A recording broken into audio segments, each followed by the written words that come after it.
No one's coming? Doing a lot of asbestos surveys too, so.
Williams, whatever, Frank. I don't think that, I don't know that there's. I mean, I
We're going to call the meeting of the St. Clair County Board of Commissioners to order. Stand for the Pledge of Allegiance. I pledge allegiance to the flag of the United States of America and to the republic for which it stands, one nation, under God, indivisible, with liberty and justice for all. So before we get started, I just want some clarifications on what we are doing later, and we're going to do it in miscellaneous business. The solar topic is a local control topic. It's not a county topic, just so people understand that. It has to do with the township zoning. I know there's a project proposed in Fort Gratiot and Clyde. There's a public hearing coming up on that on November 8th, and I did leave some extra notices on the table for anyone to get them, and it's also on at fortgratiot.us. The reason we have the solar individuals in here is to talk about the decommissioning and landfill questions. Commissioner Rushing had some questions regarding decommissioning of solar and how they affect our landfill. We have representatives from Ranger Power tonight, and then we've got our landfill director. So we're not doing a solar presentation. We're not doing any of that. I just want to make sure people understand what the intent of the solar for the county portion is this evening. So roll call. Commissioner Smasko? Present.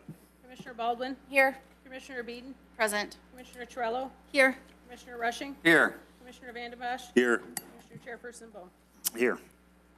Additions, deletions, changes to the agenda. Seeing none, can I get an approval? So moved. Baldwin. Support. Beeden.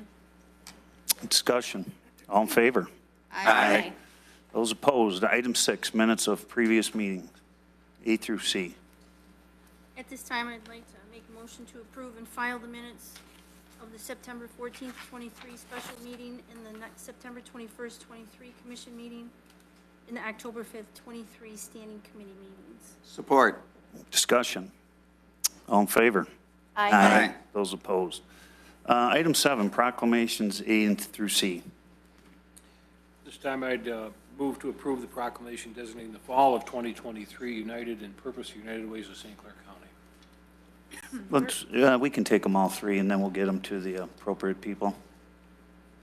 That's fine. The other two would be the Joanne Shirkey proclamation and the Lee W. Pochert veteran proclamation as well. Do I have support? Support. Baldwin. All in favor? Aye. Those opposed? We'll get those to the proper individuals. Item 8, consent agenda, items A through I. At this time, I'd like to make a motion to approve items 8A through 8I on the consent agenda. Support. Thank you. Discussion? All in favor? Aye. Those opposed? Item 9, reports of standing and special committees. Commissioner Samasco. I guess the only one I had that of interest would be the Parks and Rec. We had the meeting last week. There was some developments with a couple of areas. The North Channel Shoreline project, the Wadhams and Boca Trail update were topics of discussion. The North Channel property purchase, they're trying to tidy up some property around that development. It's going in the right direction. And then the Fort Gratiot County Park, I don't know if you recall, but we instituted a non-county fee and a kind of pay-as-you-go, and they installed I think it was Verizon or Comcast, put a data link out there, and that actually went very well. It was what they say very seamless. It raised, I want to say, $70,000 in money for parks, and it allowed the county citizens to have access for free, and then non-residents had to pay a small fee. Very few complaints.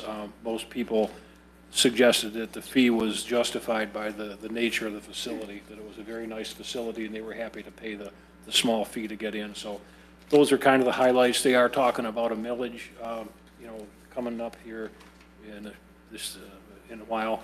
But other than that, that would be the report. Okay, Georgia. None tonight. Lisa? None tonight. Mr. Vandebosch? No, nothing. David? Yeah, it's back to the solar just briefly. Riley Township has their solar ordinance, and one of our members, our planning commission, who did the majority of the work on it, went to Metro Planning yesterday. We should be getting that one back. It's very extensive and covers just about any issue that a solar field would be able to be addressed. As far as what we're going to be discussing tonight, once it gets decommissioned, that's in our ordinance also. Any bonds that were necessary, covers an awful lot. It's a very extensive ordinance, and it'll be coming to our board, Planning Commission Board, which I serve as vice chair, in the third Monday of November, and I imagine that it will be approved. At least that's my feeling, and then the full Board of Trustees will have it on their agenda for the beginning of December. Okay, I'll take a pass. Citizens wishing to address the board. Oh, I'm sorry. That's okay, I don't have anything tonight. That's okay. Sorry. All right. Thank That's you, though. funny. Citizens wishing to address the board. Vance Richardson.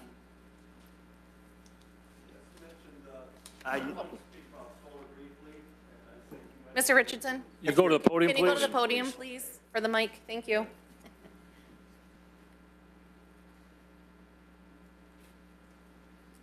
I'm Vance Richardson, live on Cole Road, Fort Gratiot, and I wanted to address the board and the audience about solar. And I understand you just commented there was a submission and all the details were in there. Everybody was happy with it. I don't know how many members have been over to the Shiawassee Solar Park. I highly suggest that everyone go over there, drive down M13, see how ugly these solar fields are, and then you say all the details are covered. Tell you, I drove down a quarter mile, turned left, I could hear this high-pitched whiny noise. Now, I know you're concerned about how do you get rid of all this stuff at the end of the life cycle. I understand that, and I hope it includes transformers and inducers and all the things that go along with it, not just the panels. You can ask for safety data sheets, and they say, well, we don't have those, we don't have them yet, but we put in thousands and thousands of these panels. Needless to say, in the residential part, homes along this agriculture area, all you can hear is this high-pitched whine. Now, I've seen presentations or heard of them that say, it'll be like the rustling of leaves. It's not the rustling of leaves. They're horribly ugly. It's a horrible, terrible sound those things make. The damn panels are the transformers, whatever they are, right up beside the road. There's no setbacks. There's no brush covering these things. They're in dead fields. You get a fire, you're gonna have a problem. And what do you do with the people that gotta listen to these things 24/7? Much less just get rid of them at the end of their life cycle while they're gonna be replaced. It's gonna be more trash to somebody. But I'm just saying they're ugly. You should go visit it. You should do your homework before you bless these things, because somebody is being sold a bill of goods, and you should talk to the neighborhood, and you should talk to the residents, because they've been left out of almost all of this. We've had a petition, we signed 250 people, another 100 people show up at the door, the place was so packed that you couldn't even have a meeting. That's what the neighbors think about these things. And get your butts off your chair, go see them, don't just listen to me, and then wonder what you're gonna do with this mess. It looks like a devastated area.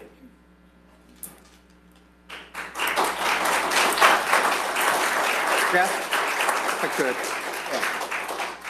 I just want to address your comment. We do not respond to the public normally during citizens wishing to address the board, but my comments in regards to the ordinance in Riley Township, I'm not aware of anybody in Riley that supports this that's on our planning commission, but until it comes up to vote, our ordinance that we drafted is very protective of the township, which may be very much limit any solar in Riley Township. So it's a very restrictive ordinance that we drafted. If there's any coming, it's going to be very minimal in Riley. So we are addressing the concerns in Riley, and that's what our ordinance addresses. So we get that. You cannot have exclusionary zoning in any municipality. So we cannot just arbitrarily say you can't have solar.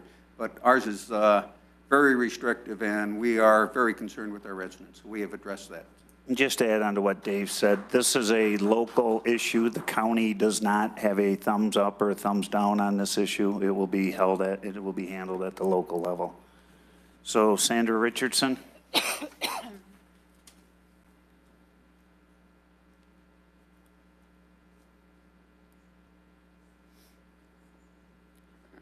Sandra Richardson, Fort Gratiot, Michigan.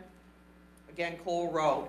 And I'd first of all like to congratulate Riley Township on possibly how they're handling this, but we have the opposite situation in our township, and just, it's a county. It's not a township we live in, it's a community and it's a county. And that's why I want everybody in St. Clair County to realize this could face them in their backyard like it did me with less than 10 days notice, that I could be encompassed by an industrial solar project of 900 acres that will change our community forever, not to mention my farm that I've lived in for 45 years.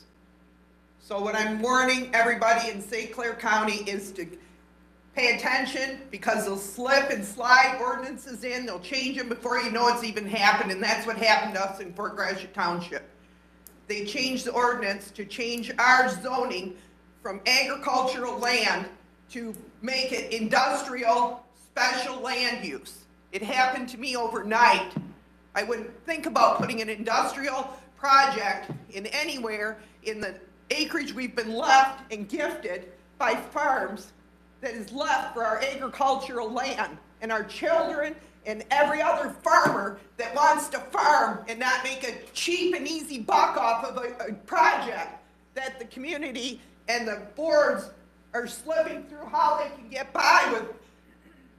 They tell you they're protecting you from upper and higher levels of government, because we've got all this coming down the pipeline of how the state and federal government is going to take over and make these decisions.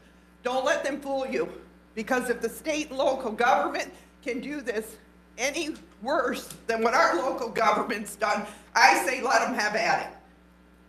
Again, I ask for everyone to make themselves aware of what's going on with industrial solar.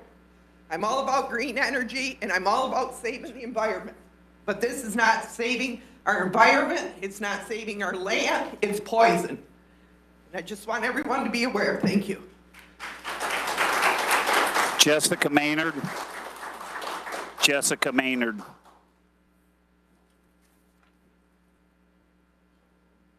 Jessica Maynard.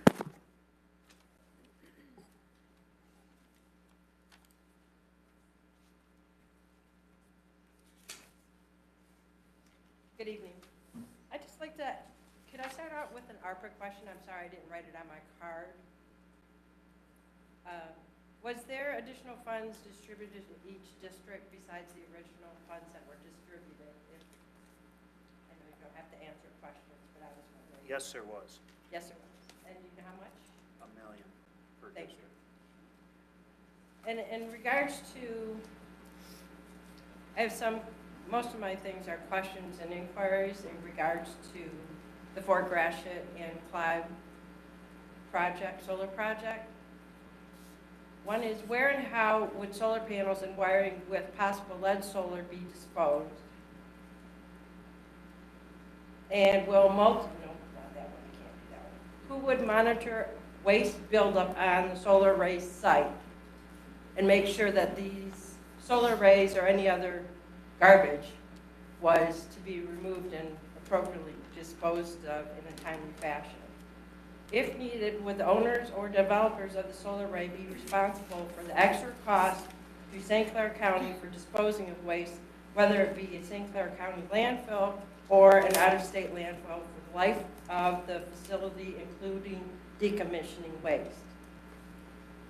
What would St. Clair County request an independent study to be completed on the degradation of solar panels, wiring to determine possible chemical or other contaminants that may go into landfills or on the property as the degrading solar panels or other trash are left there?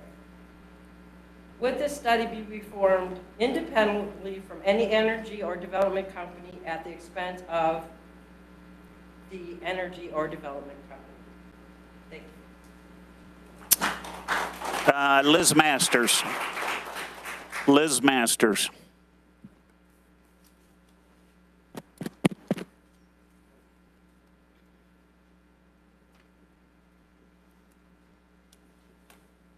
Thank you, and good evening, Commissioners. I appreciate this opportunity. I represent Wales. It's a community of 3,300 residents. Obviously, not that many homes, so I am very concerned. We've made the news lately for the last year, and we have some serious fighters in our audience by some of the things that Mrs. Richardson mentioned tonight. So you're thinking as a commission, how will this affect our county? And I do appreciate you for bringing that up. Decisions that are made in Fort Gratiot, Clyde, Wales Township can affect this county. And some of the ideas that you're thinking of with our landfill, which we all own, you've mentioned the MSDS sheets, which is very concerning. I'll be surprised if you get all of those materials, because if I was opening up, let's say, a tape plant that was taking up 1,600 acres, I would hope that there would be a detail sheet on all the materials. What's going to happen with all the trash? A lot of people are saying 20, 30 years down the line. I'm going to wake you up right now, folks, because if you've never had a busted windshield, if you've never had things that go bad on your home, like shutters, anything like that, that's within 10 years. That's within 12. So that window is a lot closer than what we think. And what my fear is if we have communities making reckless ordinances and allowing this for this money, what we're going to end up with is communities that are going to be held responsible for this. We're going to end up with dumps. We're going to end up with dumps in Fort Gratiot. We're going to end up with dumps in Wales, and we're going to end up with dumps in Clyde, because nobody's wanting this trash. They're not going to take it in Indiana. It's going to be just like that doggone barge that floated around New Jersey. But this trash is coming a lot sooner than you think on the day-to-day maintenance. And while I still have 1 minute left, I would like to wake the commission and the rest of the county up that I do have concerns with our fire safety. Do we have ample access to this? It's not just our landfills. Do we have ample access? And there is something called the right to know for our precious firemen and all their families. What kind of materials? When there's a brush fire moving through at 30 miles an hour, what's going to protect the homes on the back side of these 1,200, 900 acre fields? And only our firemen can tell us what a brush fire moving at 30 miles an hour is like. And of course, the toxic fumes as they're downwind from that. So thank you again for your time. I appreciate it.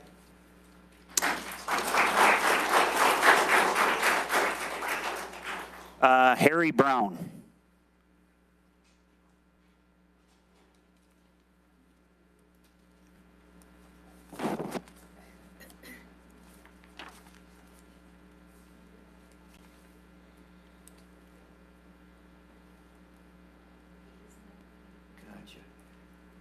Good evening, everybody. Harry Brown from Port Huron, and I kind of feel a little bit strange tonight because what I'm talking about is not really related to solar, but it's about the airport.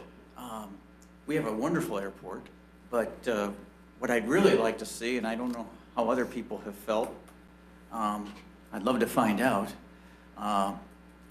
is passenger service. We, as you all know, probably we have to drive to Flint or you have to drive to Metro on these expressways. And there's so many accidents now that we're having on the expressways, especially in the Tri-County area. We don't have them as much here, but down there they have a lot. And it'd be nice if we had some kind of service where we could have a flight to in a Bishop and a flight to Metro, and then one coming back from Metro and one coming back from Bishop.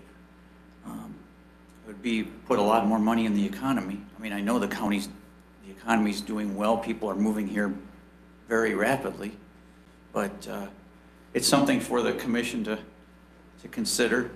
I'd love to find out if they do a study on how many people would be interested in that. I don't know the percentage, but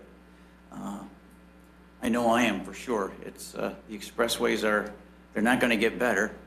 And I'm not talking about the road commission or the road conditions, I'm talking about the accidents on our expressways. We've had more and more over the years because drivers are not paying attention to what they're supposed to be doing, driving. So it's just something I'm in favor of, and it'd be very nice, I think, just to be able to do that. Thank you.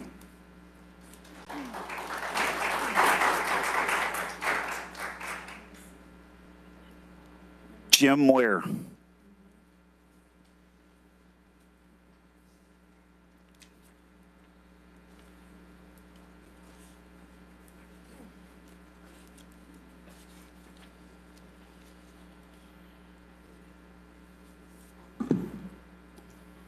Good evening.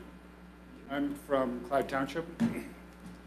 And when, Jeff, you say this issue is more of a local issue, well, if you're inside the boundaries of the state, it's a state issue. And it's an issue, and specifically, I'm talking about the solar issue and the installation of big solar farms. Must be a big deal. Must be a lot of money to be made. Because the state is working to change the laws so that the public cannot use the referendum system to stop it, which has been, for all of the time that the state's been in existence, the stopgap that the public has to say, hey, wake up. We want to have something to say, and we can do it by referendum. Then it goes in front of everybody, and they have to vote on it. So it's not a township deal. It's not just a county deal. It's a state deal. And when it comes down to the push and shove of it, who's making the money? Where's the money coming from? It's coming from a private equity company. Well, who would they? And they're in New York.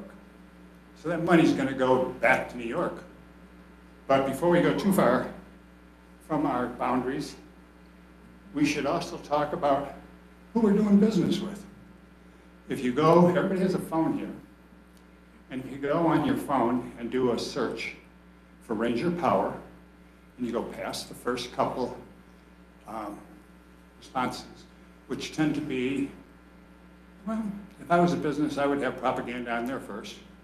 But if you go past there and you look at some of the responses from some of the companies, countries, counties, states that have had them work in their area, you're going to find that maybe they're not who they say they are.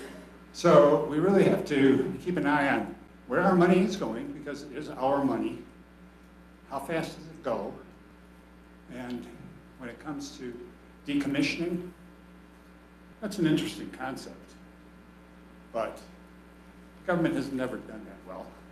And I can't imagine that if they use the same kind of consideration for the public, nobody else will either. Thank you.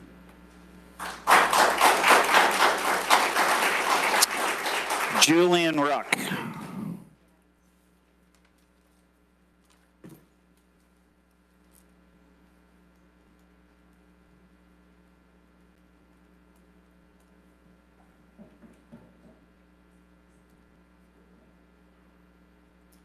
Julian Ruck, 1423 Lapeer Avenue, otherwise known as Polly's Place. I've been thinking how to start tonight, considering my goal here. But I'd just like to start with some commonality. I think something you folks and I have in common is that the people who know us least seem to think they know us the best, right? As public officials, as people in the public eye, you can have people you've never had conversations with, right? A litany of accusations against you all, right? So tonight I'd just like to attempt to start a conversation with the Board of Commissioners, just myself, directly to you, in good faith, and presuming this is a perfect world and we live in some kind of meritocracy, I'm coming here guessing that you might very well be the smartest people in the whole community. Why not? You're at the top, overseeing things. So I'm going to give you that benefit of the doubt, and I ask that you give me some too. I grew up desperately poor in this community. If you knew in detail, it would keep you up at night. And I left as soon as I possibly could, literally hitchhiked away. And I spent 25 years away and, in my opinion, became one of the most accomplished people to ever be born and raised here. The things I did the 25 years away in multiple major US cities have made national news multiple times, statewide news in various states. For what I do, I feel quite successful and quite accomplished. And in 2019, my grandmother passed away, and my mother needed help figuring out her retirement. And I found myself back in my hometown. And then COVID hit, and all the cracks in the local system became apparent. And whereas I bettered all these other communities and all these other major cities around the country, I came to see very quickly that my hometown area was actually struggling much worse than it was a quarter century ago. And whereas you are the top echelon, in the past several years I've been growing food and feeding the community and bringing permaculture and urban agriculture to this community in an effort to lift it from the bottom up as somebody who came from the bottom here and has had great success outside of this community. So if you'd like to have a conversation, a special meeting, I think we really should. Thank you. Carol Miller.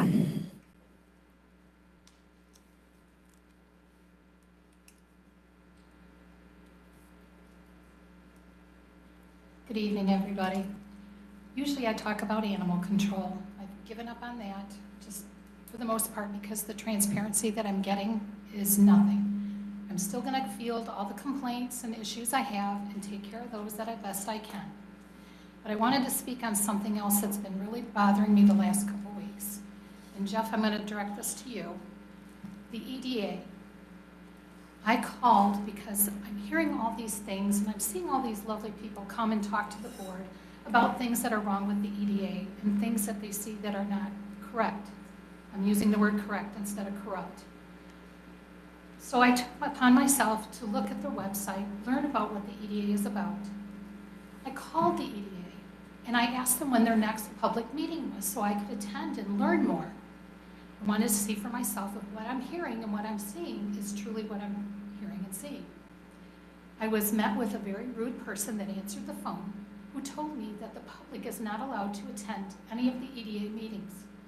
And I asked why, because money comes from our taxes. It's public money that is being used. And he told me that's just the way it is. So I'd like to know, why is it so private that we can't hear what's going on at these meetings for ourselves? I actually asked my township supervisor at our meeting on Monday, now that we're part of the EDA in our township, he's our representative, would he come back to the township meetings and let us know what's going on? His response was, I'll let you know when I'm able, what they'll let me tell you. I don't get it. Why is everything so private at these meetings? It's my money, it's their money, it's the county money. So I'd like for you to answer that. I know you don't have to, but I'd like to know why it's so private. Another issue, and I agree with the people that spoke before. The Board of Commissioners, you each have your own districts, I get that. You each have your own problems, I understand that. But when it comes to the 26-mile road project, when it comes to the solar project, it is not a local problem, Jeff. It is our problem. The whole county. You're the overheads of the county. You do need to go to the meetings. My representative comes to my township meetings. I was so excited to see her. She listens, she hears, she acts. I don't know if, like the gentleman said, if you go out there and listen to the solar power place that's out there, maybe educating you on what is actually there would be beneficial to the county. But you need to stop saying it's not your problem. It is your problem. This is why we elected you guys. Mr. Rushing, I want to take and say thank you for Riley Township. I'm not a member of Riley Township, but I'm sure they love you very much for all the stance that you're taking. So thank you, everyone. Amanda McClure. Amanda McClure.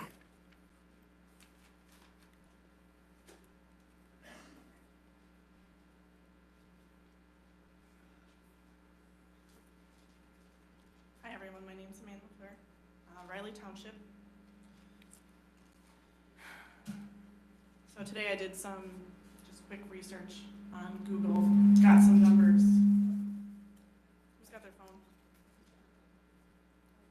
Not me. So just looking at numbers, just quick Google searches. Anyone that's been driving down 69, the solar plant that is there, it's 250 acres and it produces about 60 megawatts. The one in Shiawassee, 1,900 acres, 238 megawatts. The one that's set for Fort Gratiot, 900 acres, and that's approximately 150 megawatts. So comparing solar energy to the new Blue Water Energy Center that was just built about 2 years ago. The Blue Water Energy Center is about 1,150 megawatt facility on 30 acres. Okay? The 900 solar acre facility is 150 megawatts. So that's a difference of 37.3 megawatts per acre. It's 198% difference in efficiency. 187% more land that is needed. So we're being good stewards of our environment by destroying approximately 7,000 acres of land to produce the equivalent of one natural gas plant can do on 30 acres, or other options like putting solar panels on a building, or where it would use no increased footprint. Okay. We are not being good stewards. And that's just for consuming land. When you start to think about our natural resources that are used to factor in mining for cobalt and copper, lithium, other natural resources, the toll on our natural resources and damages to the environment increases exponentially. So I'd like everybody to consider that the efficiency of solar plants compared to using another source of energy doesn't make sense. Also, for everyone to know, the State Energy and Technology Committee passed out of committee 4 bills the other day, 5120 through 5123, that would take away local zoning.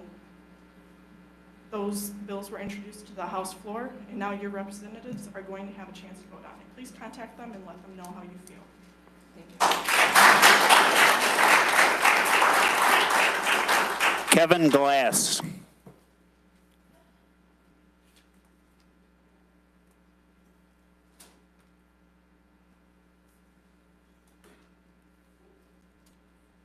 Kevin Glass, Wells Township. Welcome residents. You know, they say bad things happen to good people that do nothing. Well, we didn't do nothing. Wells Township, we enhanced our ordinances, paid good attorneys to do a moratorium. And this, Commissioner Bohm, it's not a local issue. This commission, I believe, passed a resolution against local zoning being given to the state of Michigan. So right there tells you this is part of St. Clair County. Imagine 80-year-old people, senior citizens, a young couple moved to the county, and now they're going to, their houses could be, if this goes through, surrounded by aluminum, glass panels, inverters making noise, and you can just see the passion of the fellow residents.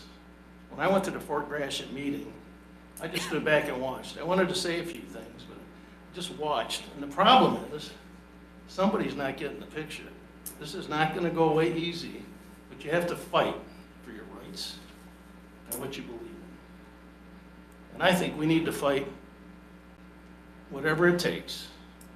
So before you get the wrong idea, what they do in the state is they stepped in it. And now they can't know where to go. Because if the committee that just came out and approved these bills now goes to our legislature, they need to think wisely how they move forward. The chaos, the animosity that could come from this is going to be their doing. So when I say fight, I'm saying invest your money, help your townships, hire the best attorney in the country to fight if we have to go to the Michigan Supreme Court to test the constitutionality of this, or the United States Supreme Court. This is something, the people's rights, freedom, to manage their local townships the way they want to, the way they've been used to doing it, because they know it better than anybody. Versus, I'm going to call it nationalist socialism, people telling us what they think they should do, take our rights away. I'm normally not this kind of person, but I live there, and I see the passion of everybody else. So I'm saying, if it gets to the Supreme Court, let them invest all the money they want, and in the end, see what happens. Because the Supreme Court, 100% of the time, when it's up against the people's rights, their freedoms, against a socialist society that says, you're going to do what we want, we just took your rights away from your local township. 100% of the time, they vote, luckily, for the American people's freedom and the rights to do what they think is right. Please don't let them take that away. Thank you. Isabella Silva. Isabella Silva.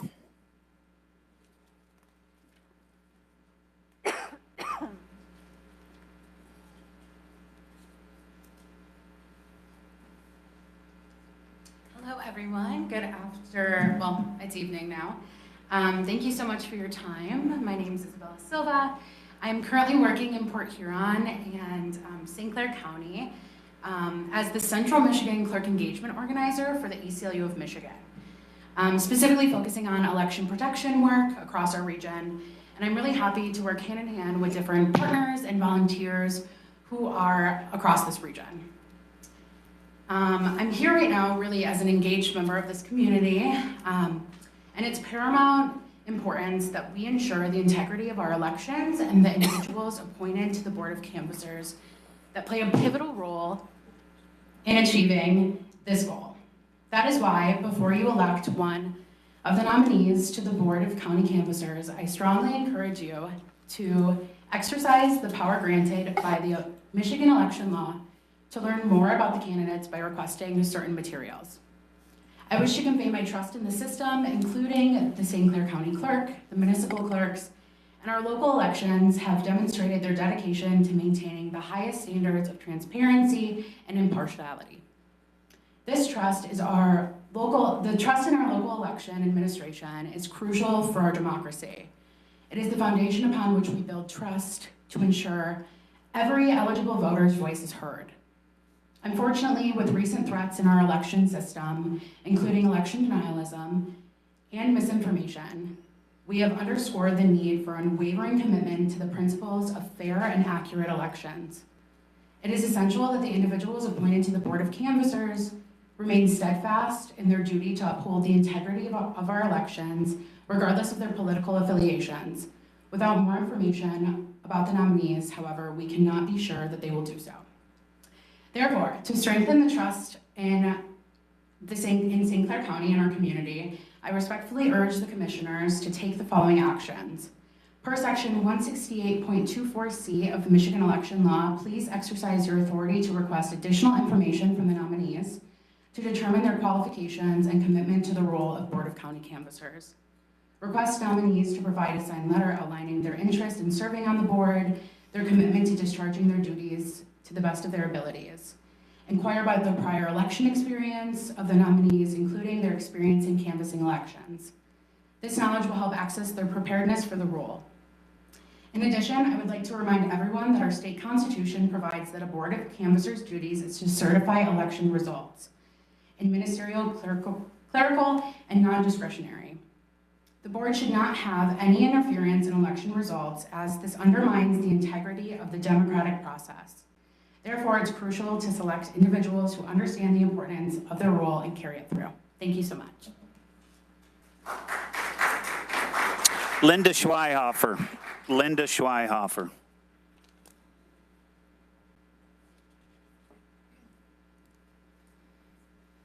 Thank you very much for your time. I'll be brief. I was very happy to hear, Jeff, when you started the meeting, that these young fellows from the power company were here really to answer some important questions regarding how they'll decommission and do some of those things. Not just sort of opening the door and putting down the welcome mat, ushering them into our county, okay? And I feel sorry for you two guys because, you're on the hot seat and maybe you might want to be working for DTE Energy and the gas companies because we happen to have that gas plant just in our very backyard, and they are going to be doing something in our township, which I knew was going to happen. I'm so happy about that. I had to try to convince some of our board members that all was not lost and that they weren't going away. So I would just like to share with you and to sort of make sure that everyone out here, all of our commissioners, will get in touch with their local legislators. I have something that I'm going to read that I sent today. I know as we speak that Dan Lowers is on the floor and they're going to be voting on these very serious issues. And when I talk about the state, I'm kind of talking about you county people too, because we want hands off in our township. We have a wonderful ordinance that's in place for solar. I think it's very comprehensive. I think they may go ahead and take another look at it again, considering what's been going on in Wales Township. But this is what I went ahead and sent to Michigan Energy today. It is difficult to get the past supervisor out of being in that position. And I don't know where our own supervisor is today. But I said, as a past township supervisor of China Charter Township, St. Clair County, I am opposed to the state taking control away by proposing to site wind, solar, and storage by yourselves. As a township, we have zoning in place for such facilities, and we know better than any other government agency does. So we recommend hands off. Do the right thing. Do not place us in the makings of a dictatorial state-run machine dictating what's to be allowed and not allowed in our own community. Thank you. Diane Hewlett. Diane Hewlett.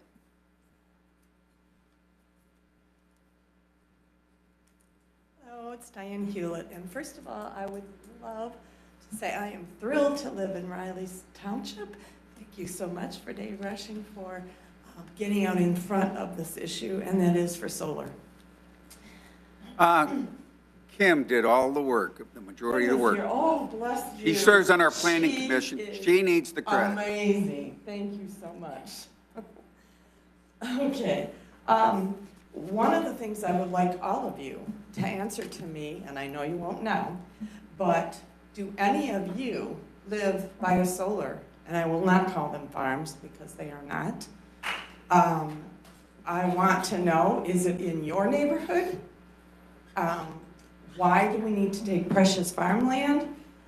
We can't get any more. You, however, all work gets high-rises, businesses, whatever. Do you have it on your roofs? Do you have it in the middle of the expressways? There are many, many other options. But you, I'm not assuming how you're voting, but if you vote in favor of bringing them in, that does not bode well for our community. Again, I am proposing that you consider other options.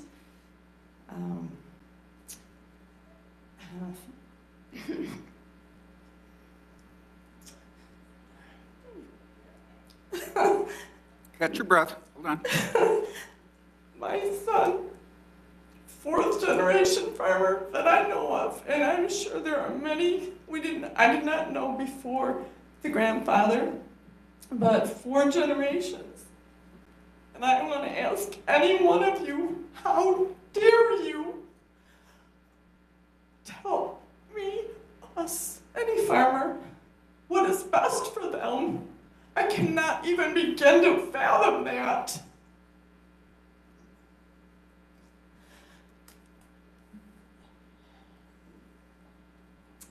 Anyways, oh, bless you.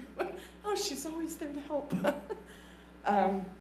So, in closing, I would like to thank you all for listening to me. Whether you really are or not is in question. I know several of you that I believe are in favor of not having them.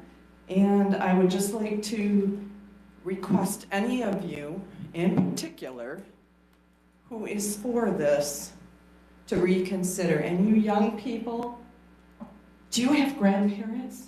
What did they do for a living? Would you dare go to them and say, Diane? I don't believe it. Okay, all right, thank you. Thank you. Shane Richardson.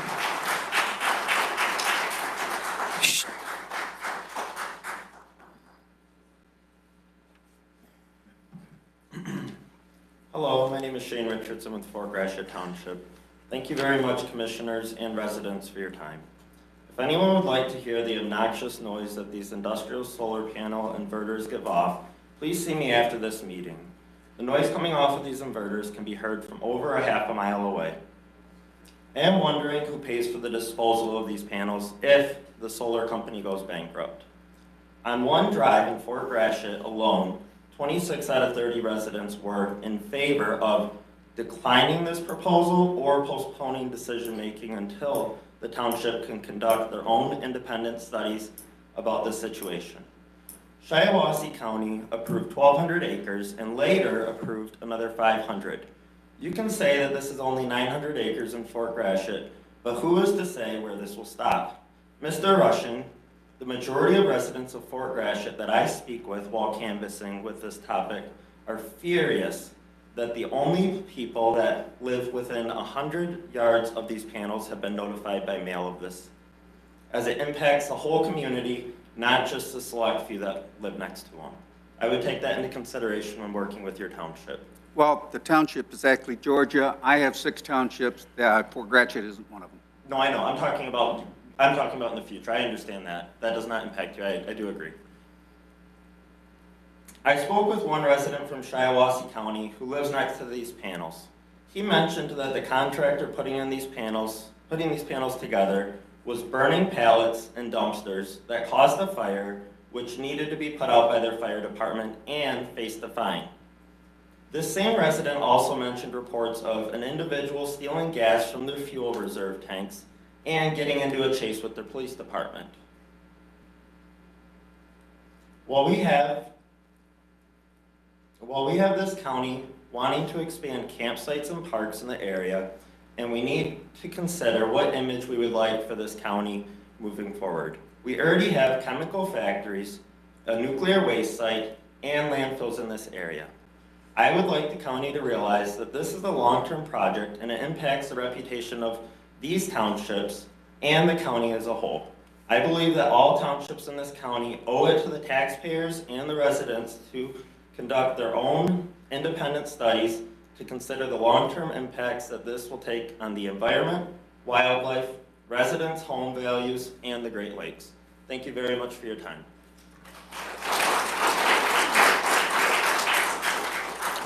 Nancy Laskowski.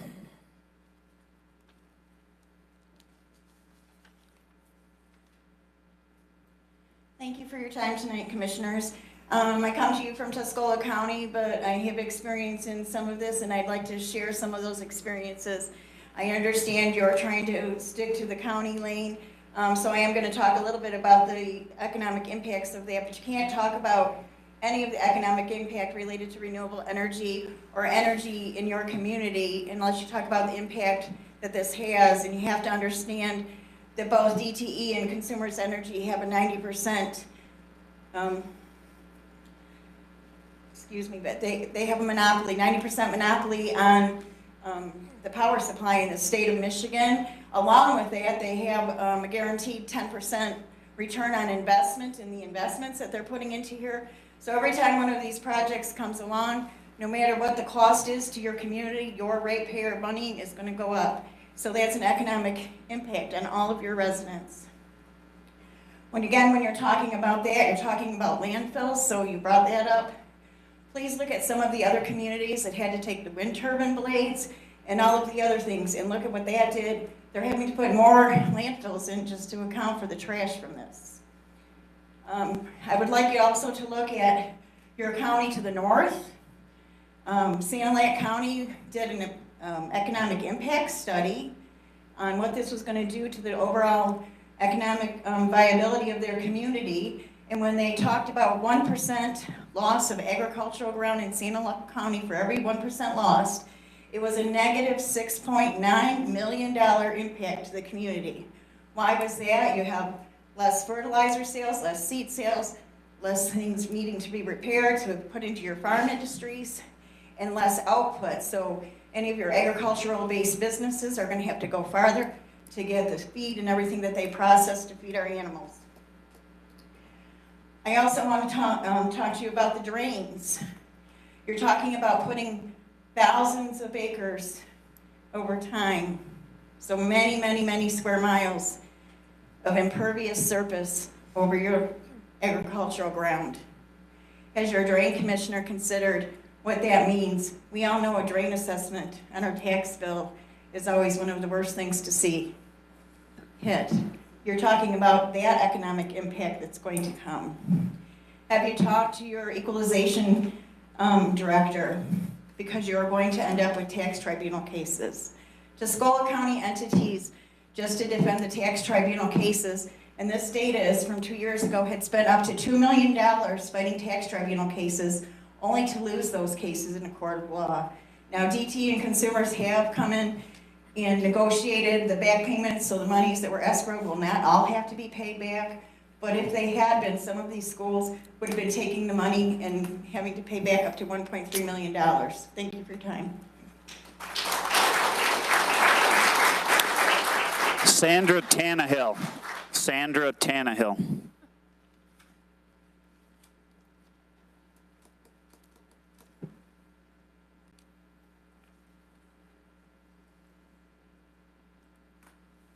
My name's Sandra Tannehill from Wales. I was in Lansing yesterday, and I did get to speak.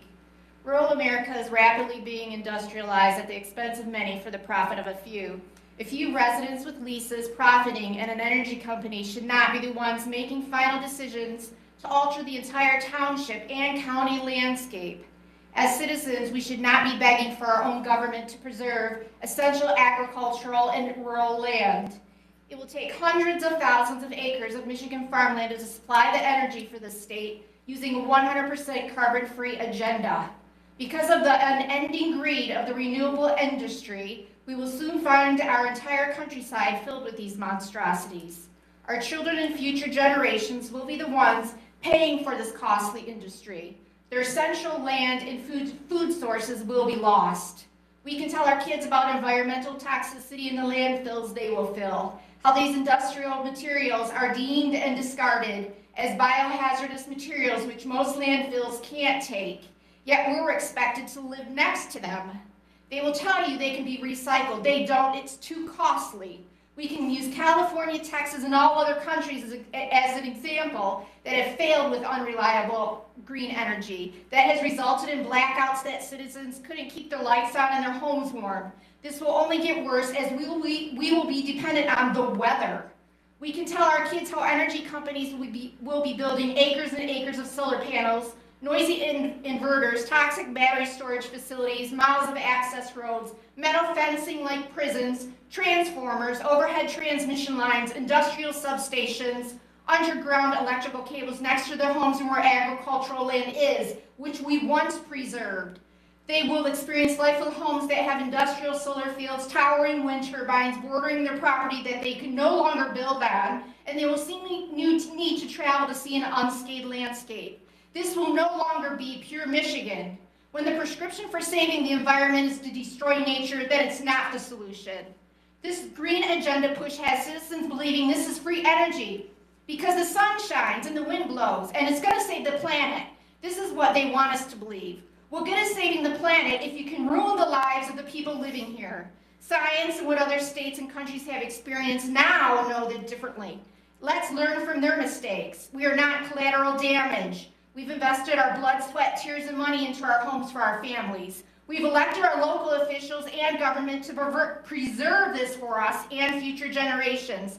The citizens should be the ones dictating the outcome of our communities. It's our home. We want our agricultural land preserved and not plowed over by an industrial solar arrays and wind turbines. Our essential land and future come before forcing residents to succumb to an industrialized backyard. Let's not leave this industrial plan as a burden to our children. I need you to wrap it up, please. World's always over money. Money doesn't buy happiness, homes do. This is not the way we can do better. Let's wrap it up. Everybody gets 3 minutes. We all should be terrified of this agenda and overreach. Thank you. Sarah Beebe. Sarah Beebe. Sarah.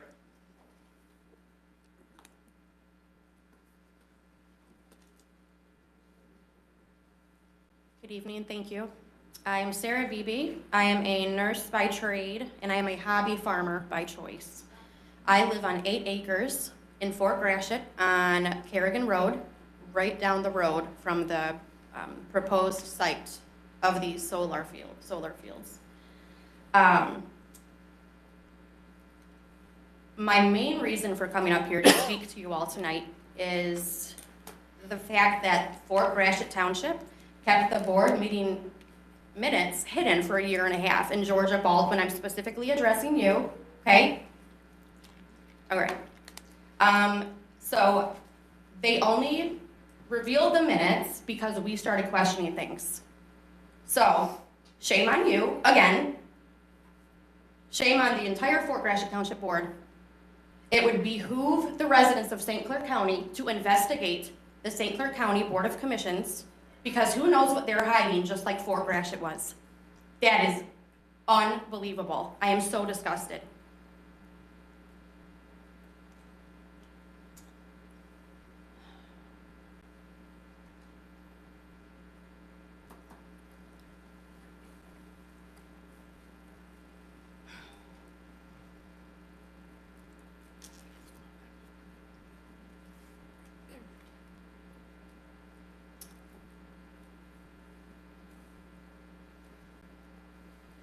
I have worked my butt off for the past 15 years trying to get what I have now. And I will be damned if I let the government tell me what's going to happen to my property or the property down the road from me. What happens when something breaks and it ruins the water supply? I have well water. I can't drink the water now. My farm animals can't drink the water now. Who do I go after then? Whose problem is it then? Because I assure you, there will be problems. That's not acceptable. All across the board, it is not acceptable.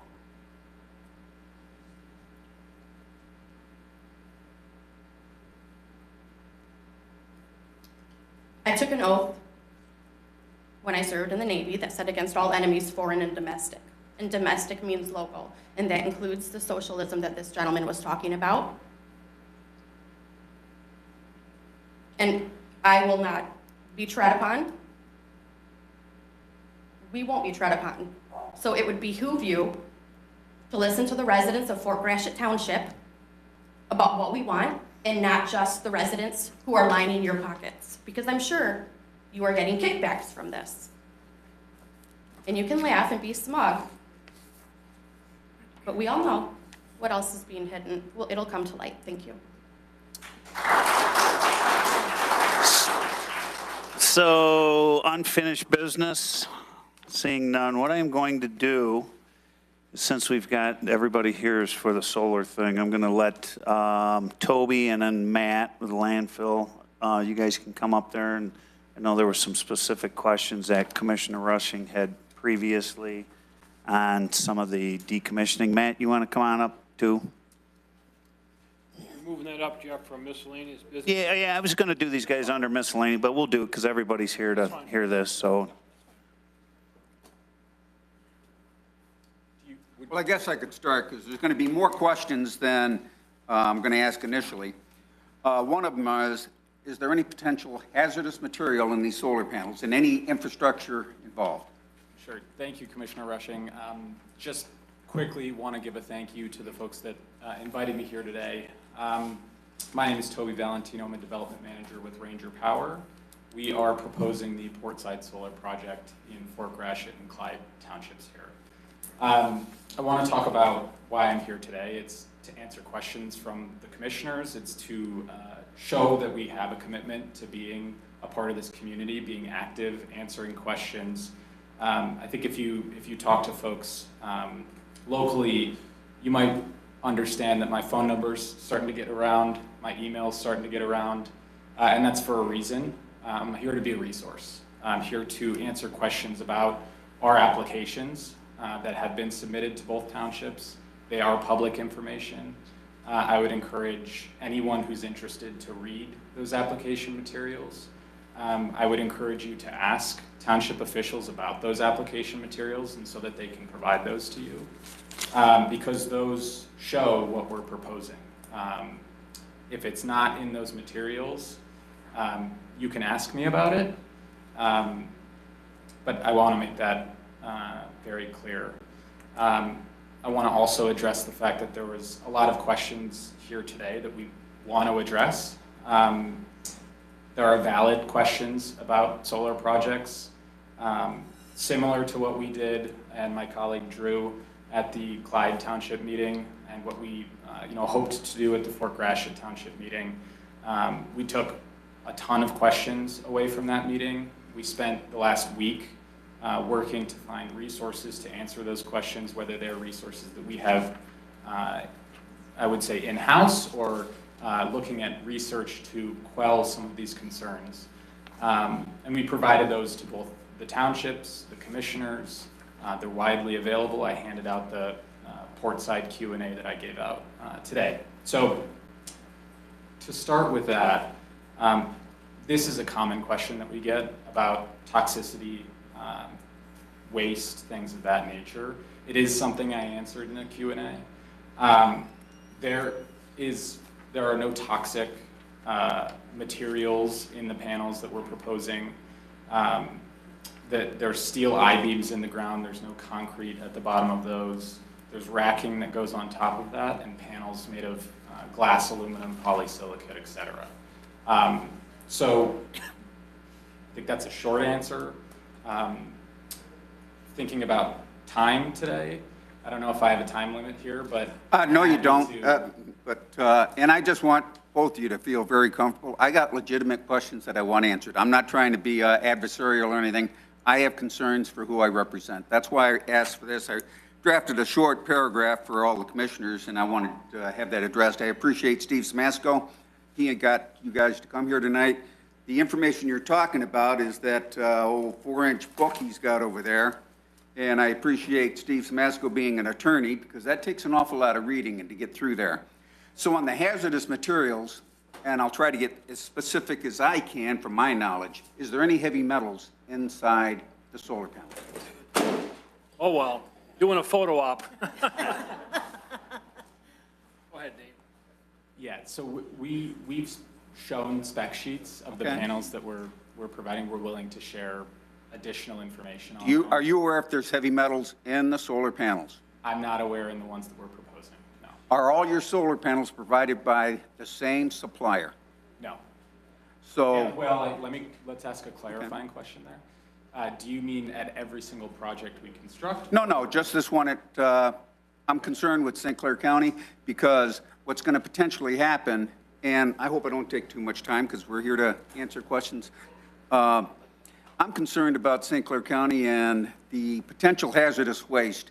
And if there is heavy metals involved in any of the manufacturing, no matter how minor it is, that will not be allowed in our landfill. We are a closed county, which means that everything that is in this county has to go to our landfill without a special letter from our director at the landfill. If it's hazardous material, correct me if I'm wrong, Matt, it's not accepted in our landfill. There are other hazardous material sites around the state that would actually get shipped to. Is that a safe statement? Yes, that's correct. We are not classified as a hazardous waste facility. There are a lot of regulations that go into identifying different types of waste as hazardous or non-hazardous. We are a non-hazardous facility like most of the landfills in the state. So if we have hazardous material in St. Clair County, then that hazardous material would go to a state. They have a couple sites in the state. I'm not sure exactly where they're at. That's where those materials would go.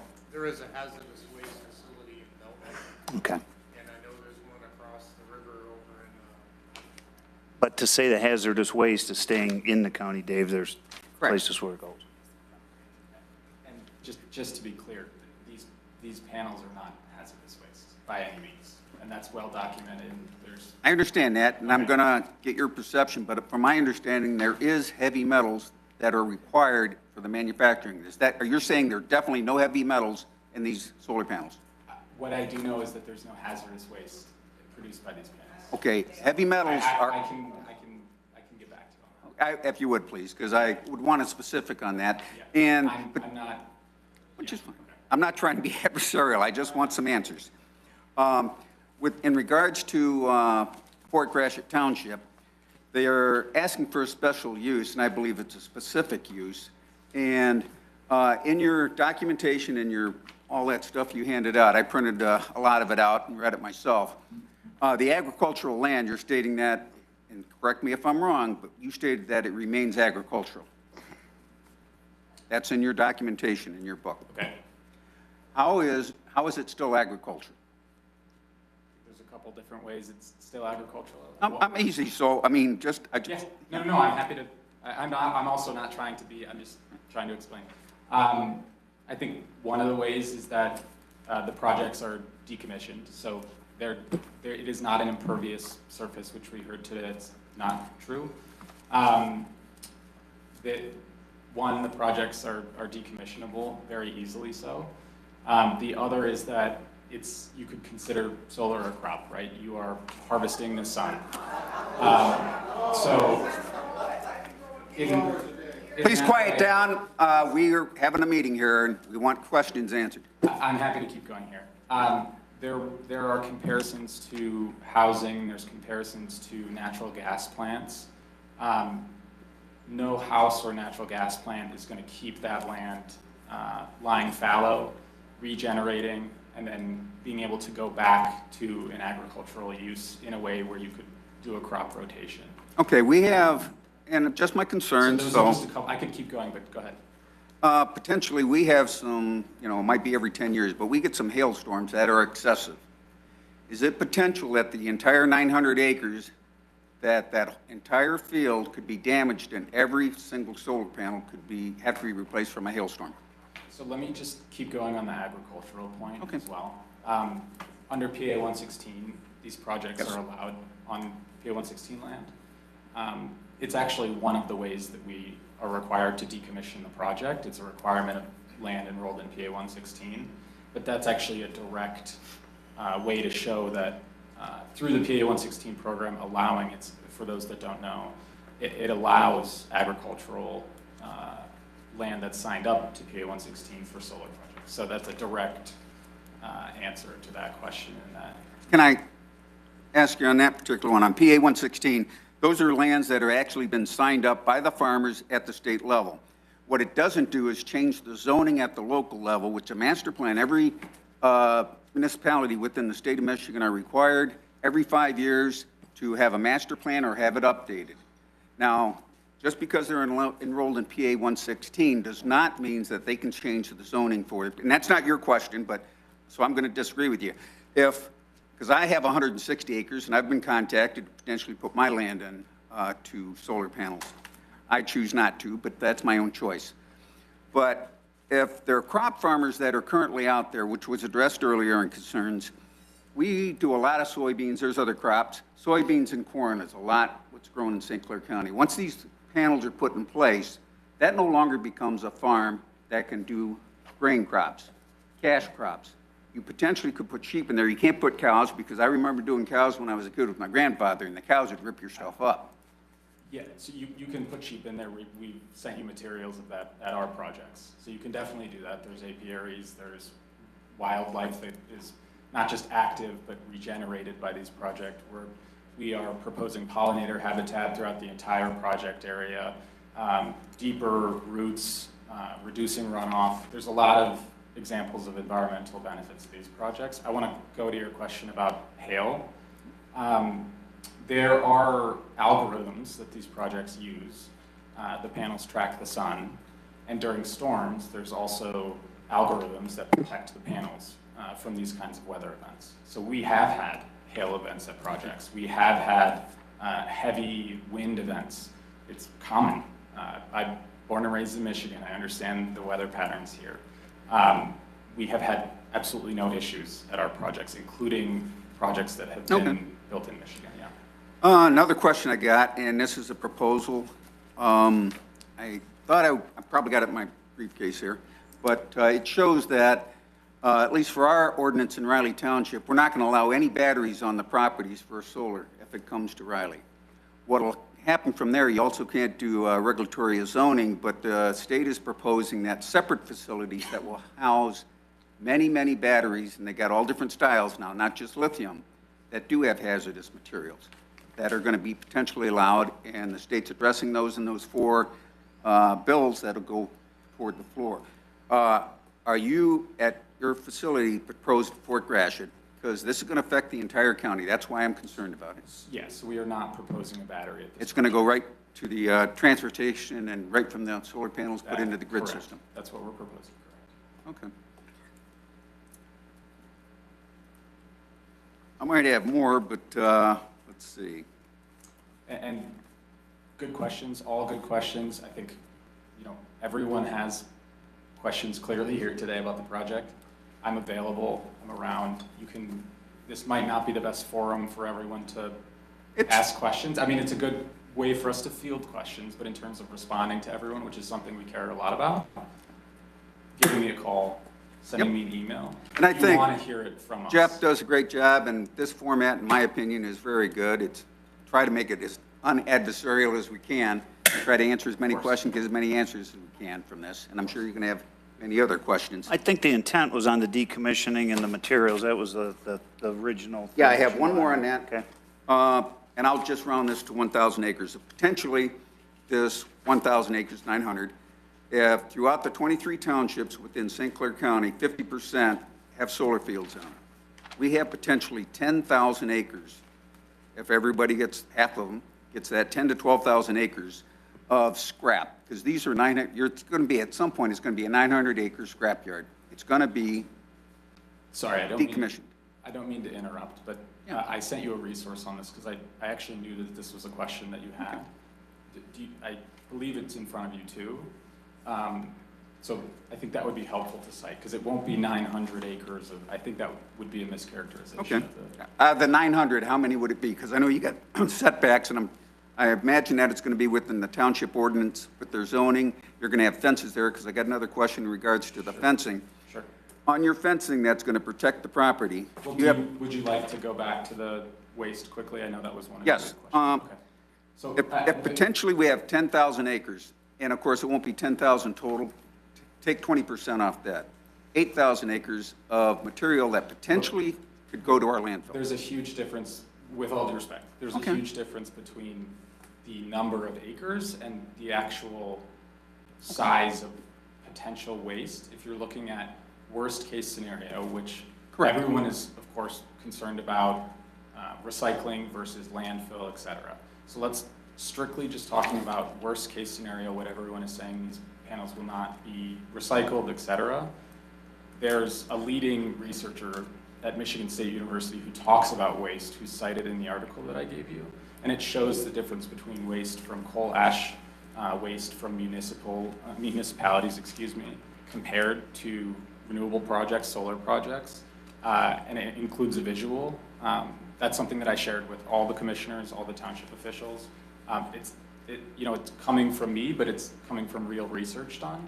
And that shows thousands of tons, dozens of thousands of tons more waste from these coal ash productions, municipalities, et cetera. Well, of course, we're eliminating our coal plant, and Jeff is very familiar with that, and we got the natural gas plant now on 30 acres that produces more than 10 times the amount of what you're producing. And every community can do it. But out of the scrap, which I will call it whatever has to be recycled, when they're decommissioned, if it's not 900 acres, is it 50%? Is it 30% of the 900 acres? It's hard to say. Well, those are specific questions that I asked Matt Williams prior to this to look into the capacity of our landfill, because if it's in 20 to 25-year lifespan and they all get decommissioned at the same time, we're going to have to be addressing that, and that's a concern that I believe the county commissioners, because we're in charge of the landfill. We're not in charge of the zoning of individual communities. Yeah, so I want to make sure I answer your question here. Okay. I want to attempt to answer it, but I'm actually not sure what your question is. How much scrap would be, if it's not the entire 900 acres, is it 30% of the 900 acres? Because that's a question that I think every community needs to know that before they allow a solar field in their property, and Matt needs to know that, so somewhere down the road, I'll be long gone, Matt will be long gone, I'm the old man on the board, so I'll be long gone when these things get decommissioned.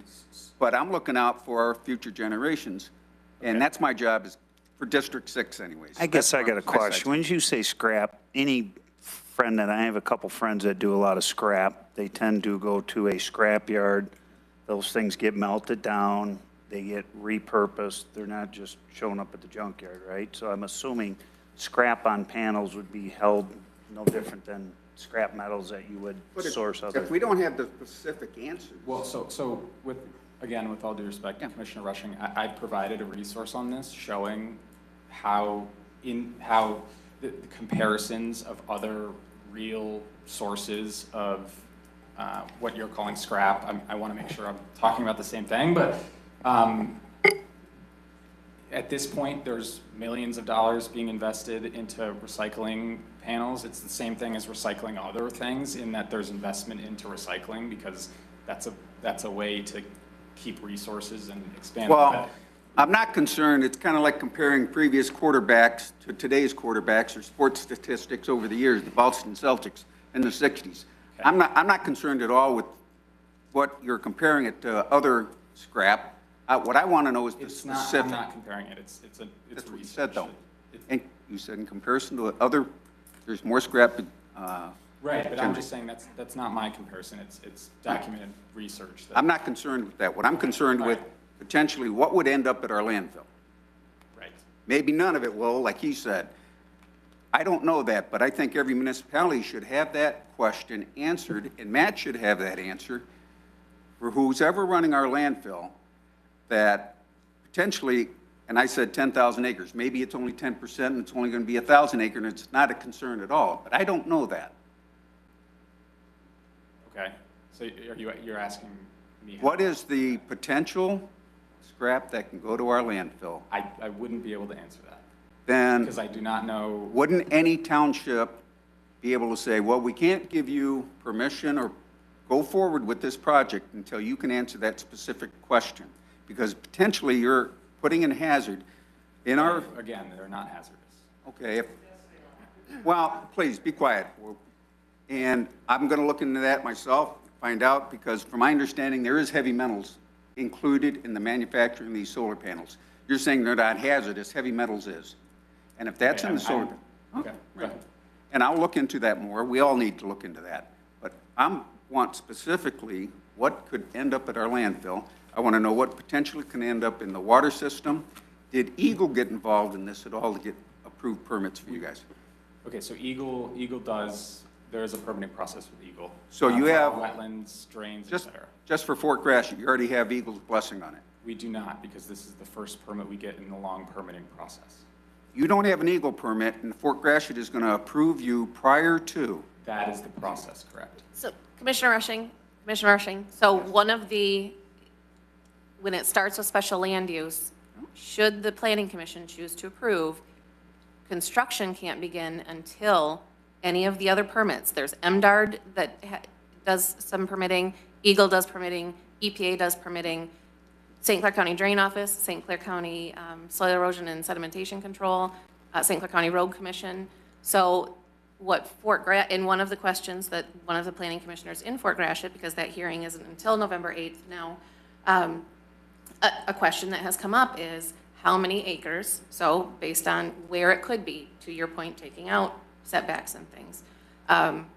There are 4 parcels within the 917 that are not proposed to have panels at all, and they total about 130 acres. So that would go out, and then that's another question. But we're starting to get really in the weeds of what Fort Gratiot's Planning Commission is asking to go through their process, and none of them are here tonight, so I'm sure they'll watch it after, but I feel like we're starting to kind of get in their... I'm not trying to. I'm trying to answer specific questions that Matt William needs to know, and what we're going to be putting in, and what we need to do as commissioners, what we can do at the county level, what we're in control of. I'm not considering telling Fort Gratiot what to do. Riley Township, we got our own format. When I went to your meeting and I talked to you about it, you have the public hearing going to be set directly after the approval of the permit that's been in, and I just don't see how that could be possible, because I've never done that way, and I've been in planning for, a long time at Riley Township, probably a bit longer than you have. And what we do, we accept the application in Riley Township. Then what we do at our next regular scheduled meeting, we have the public hearing, and then the public gets to come to our meeting. We still do not approve it. What we do, we take all the concerns from all the residents that show up at the meeting, and then our own concerns, and potentially a professional planner gets involved. It might take another 6 months to get all these questions answered before we ever approve it. So Fort Gratiot's ordinance is written a little differently than Riley's, and it does have a different process. And so that's something that we can absolutely go over at some point, but Fort Gratiot is following what Fort Gratiot has prescribed. I don't write those, I don't vote on them. It's within their ordinance on how it's set up administratively, then what the Planning Commission does, and then a very specific amount of time and when they have to make some kind of decision. So it is different from your process, but it's not a process at this table. That's between the Fort Gratiot Board of Trustees and the Fort Gratiot Planning Commission. But it still goes to what we're going to potentially be addressing as county commissioners in regards to our land. To the land. Does anybody else have questions for Toby, Steve? Just a quick question. Toby, I was at the meeting in Clyde Township, and you were also at the meeting over in Fort Gratiot on the same night. And the one question I do have, Dave asked a lot of, the reason I asked you to come here was because Dave Rushing had questions about decommissioning and the waste stream and all that.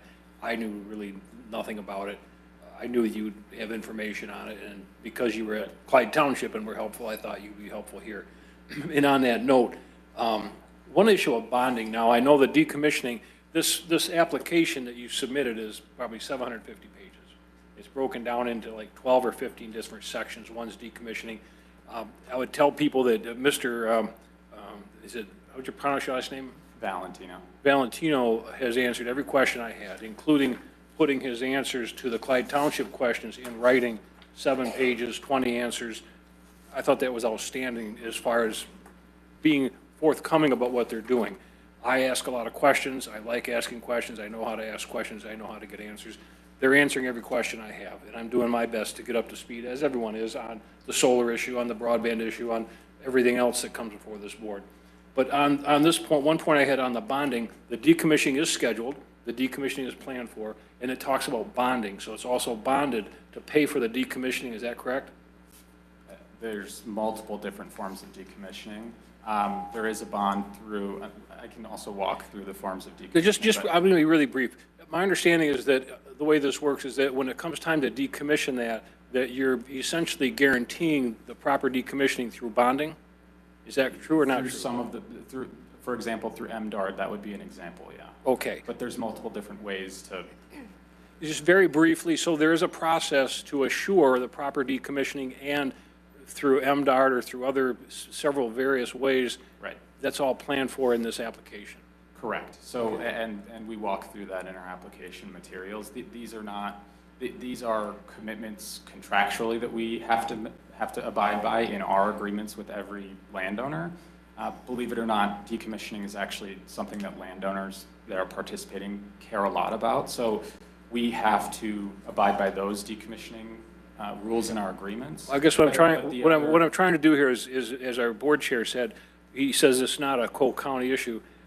The Clyde Township is in my district. Of course. Fort Gratiot's in George's district. You know, I start by looking at the Clyde Township ordinance. It was drafted about a year and a half ago, okay? Your application goes hand in glove with their ordinance, as it should, as a lawyer.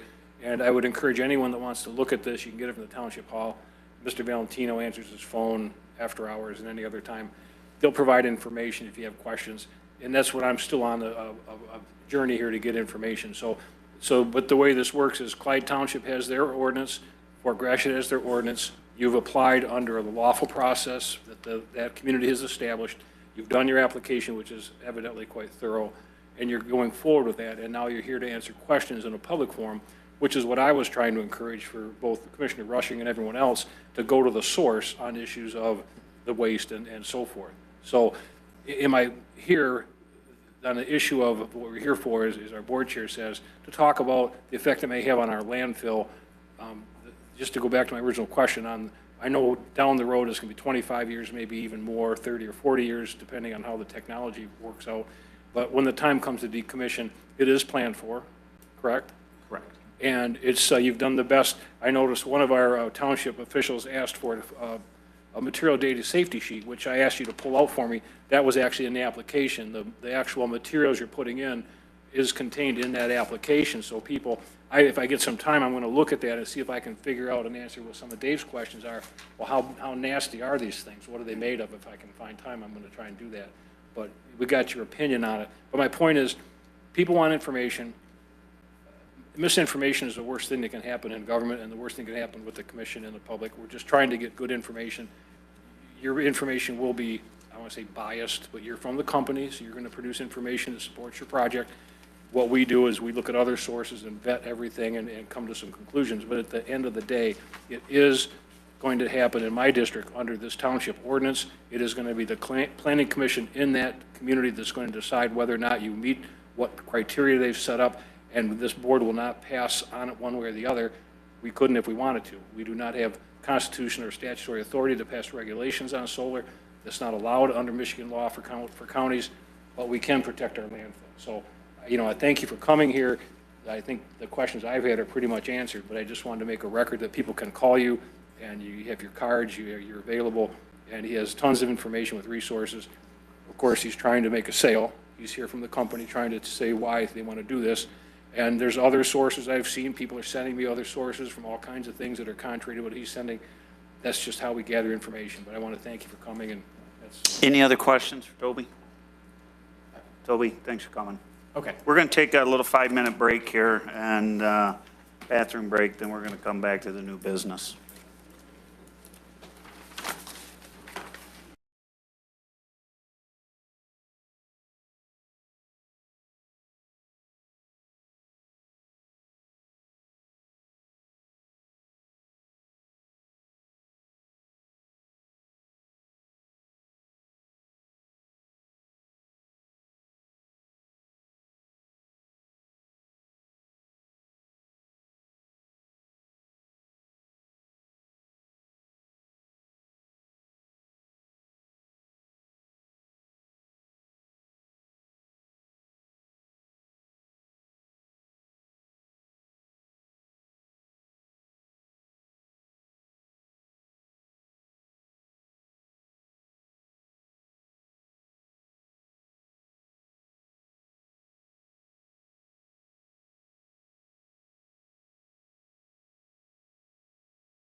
Thank you. Oh, sorry, Jackie. You went? Hey, Liz, can you grab Joy?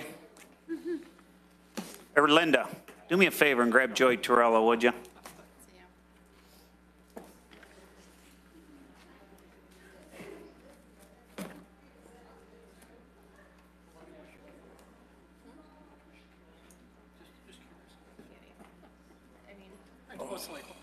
I can take a lot. Okay.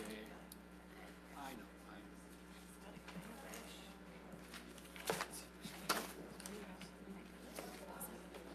Was that on the table?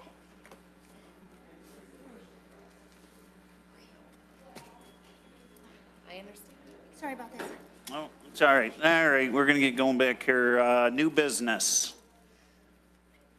So if any of you have not seen a commissioners meeting before, all these items here under new business were previously talked about in our committee meetings, and they're passed on to full board. So if they seem like we go through them fairly quick, they've been talked about and moved and have been moved on to the full board. So approval of county disbursements. At this time, I move to approve the September 2023 county disbursements in the amount of $44,744,173.72. Support. Discussion. Roll call. Commissioner Baldwin? Yes. Commissioner Beeden? Yes. Commissioner Torello? Yes. Commissioner Rushing? Yes. Commissioner Vanden Bosch? Yes. Commissioner Samasco? Yes. Commissioner Chairperson Bone? Yes. Item B. At this time, I would move to the November regular board meeting, we move it to November 9th, 2023. Support. Discussion. All in favor? Aye. Those opposed. Item C. This time I'd like to make a motion to approve fiscal year 2024 County Veteran Service Fund Grant Agreement with the Michigan Department of Military and Veterans Affairs in the amount of $146,871.85. Support. Thank you. Discussion. All in favor? Aye. Those opposed. Item D. Mr. Chair, I'd like to make a motion to reappoint Reverend Thomas Seppo to the Department of Human Services for a 3-year term expiring 10/31/26. Definitely support. Yeah. Good guy. All in favor? Aye. Those opposed. Item E, Board of Canvasser appointments. At this time, I move to accept the nominations for the Republican Party and cast ballots.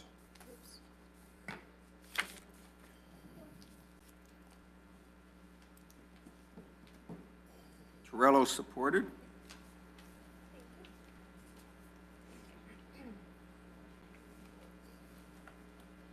Thank you.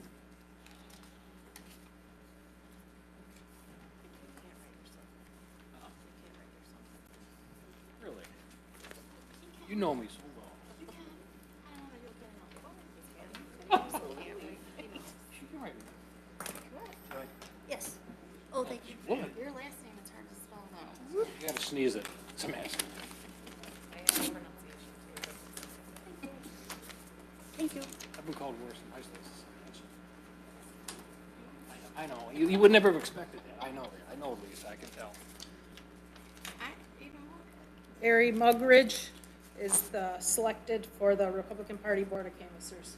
Okay. You can do the Democratic ones now? Yes, at this time I'd move to accept the nominations for the Democratic Party and cast ballots. Support. All in favor? Aye.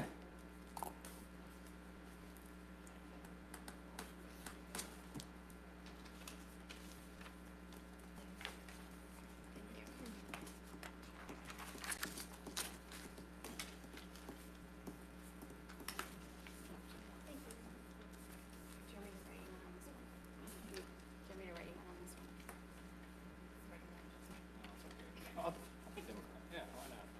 It's gotta help me though. I'll do some training. Some quality time with Lisa. One more. There's worse things you could do. One of us would change.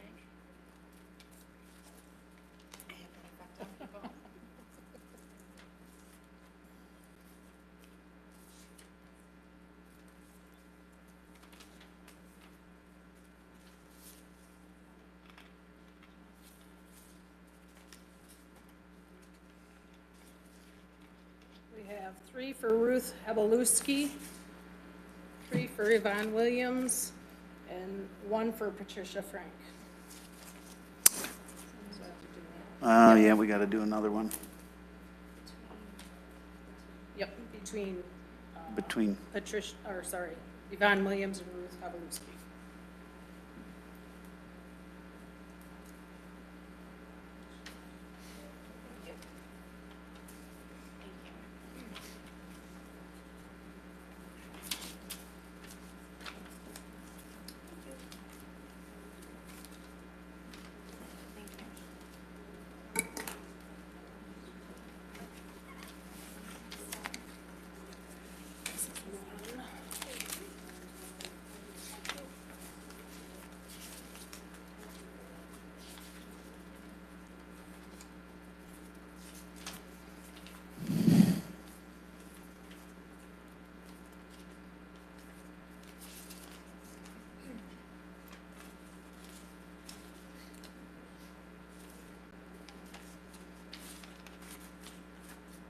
Yvonne Williams has been selected for the Democratic Party Board of Canvasser. okay, moving, wait for you to get situated. Item F. At this time, I'd like to make a motion to appoint Joe Doan, Fire Representative, and Mark Harrington as his alternate to the Central Dispatch Advisory Board for the remainder of a 4-year term expiring April 31st of '25. Support. Discussion. All in favor? Aye. Those opposed? Item G. Mr. Chair, I'd like to make a motion to approve the fiscal year ending 2023 Edward Bryan Memorial Justice Assistance Grant Agreement in the amount of $33,172. Support. Discussion. All in favor? Aye. Those opposed? Item H. This time I move to approve the fiscal year 2024 residential substance abuse treatment grant in the amount of $242,953.00. Support. Discussion. All in favor? Aye. Those opposed? Item I. This time, I move to adopt Resolution 23-20, authorizing the establishment of a capital improvement fund for capital and facility needs for the 72nd District Court. Support. Baldwin. Discussion. Roll call. Commissioner Eden? Yes. Commissioner Trello? Yes. Commissioner Rushing? Yes. Commissioner Vanden Bosch? Yes. Commissioner Samasco? Yes. Commissioner Baldwin? Yes. Commissioner Chairperson Bone? Yes. Item J. This time, I'd like to make a motion to reappoint Pauline Rep and Dan Casey to the Brownfield Redevelopment Authority, each for a 3-year term expiring 10/31 of '26. Support. All in favor? Aye. Aye. Those opposed? Item K. At this time, I'd like to make a motion to adopt the State of Michigan Citizen Participation Plan for the CDBG housing grant programs. Support. Discussion. All in favor? Aye. Those opposed? Item L. This time I would like to make a motion to adopt the resolution 2323, authorizing Metro Planning Commission to apply for the 2023 MISTA Chill Grant funding and designating the board chair and administrator controller as authorized signers. Support. Baldwin. Discussion. All in favor? Aye. Aye. Those opposed? Item M. This time, I move to adopt Resolution 23-34, apportioning taxes for 2023. Support. Baldwin. Discussion. All in favor? Aye. Aye. Those opposed? So, we got Matt here. Why don't you come on up, Matt? As many of you know, the landfill, they've been having some problems out in Kimball with some of the odors, and which is really due to the increase in methane. Matt has some solutions to address that. We are in discussions with some companies on what to do with the additional methane gas. I know Morgan's, I've been in a few meetings out there to try to figure that out, but in the meantime, we got to get the bad smells under control. So, Matt? That's right. First order of business is to get a handle on odor migration offsite and fix that. To that end, when I was here last month, the board consented to essentially pre-approve $100,000 worth of work, so I could take some measures without having to wait to come back tonight to make things happen. So to that end, there are 2 items on your agenda, items N and O, where I did just that. Item N is for Landfill, for basically a big load of pipe and fittings, so that we can build out some extra extraction locations and facilitate hooking up this temporary flare that we've now got on order, which is actually the next item. We went out with the requisition for what we felt we needed, got quotes back, and we contracted with Lee Supply for $28,652.19 last week. And that order actually is was delivered to the landfill a couple days ago, so we'll be using that material to build out what we need to do what we need here. So. The next item is item N, which is a landfill rental flare procurement. As I mentioned, one of the things we were doing was, we felt it was important for us to do was to get another flare skid with another vacuum blower on the back end of the site where we needed additional vacuum to our system the most. We did solicit from about 6 different companies, although I have 4 listed here in this memorandum. I opted to contract with LFG Technologies, which is a company that operates out of Kalamazoo, Michigan. They had a unit available and ready for rent. There was one other company who was going to have a unit available about this time, who had a lower rental price. However, the differences on how that unit was powered versus the unit we're ordering would have necessitated a significant capital expense on our end to do the electrical work needed to hook it up, and potentially timing of equipment. We essentially had to also buy transformers to do the conversion. Long story short, it was going to cost more to hook the thing up than it was the other one. So I opted to go with the first one, and that one was also in the yard. He just had to check it out, ready to go. So I did contract with LFG Technologies in the amount of $28,200. I would note that that price includes delivery, setup, removal, and 3 months of rental. The rental cost for that unit after a 3-month period, should we choose to keep it, and anticipate we will, would be $15,000 for another 3-month chunk until we would return the unit. So that was there for your final approval of both those items tonight. Would you like me to do the other one? Yeah, while you're up there, you might as well talk about all the above. Okay, the last item on the new business is an odor neutralization system. One of the things that we considered doing sort of as a belt and suspenders type of effort was consider installing odor neutralization. What that essentially amounts to is a unit that can be positioned on the perimeter of the landfill that would take a liquid that is primarily, well, it's not primarily, it is oil-based, vaporizes that liquid and then forces it out into basically piping, and that vapor would be put into the atmosphere, where it interacts with any odors that would be migrating off-site and neutralizes what it runs into. I'll be real honest, I've got good reports and reports that, maybe this works, maybe this doesn't. There's apparently a lot of factors involved with that.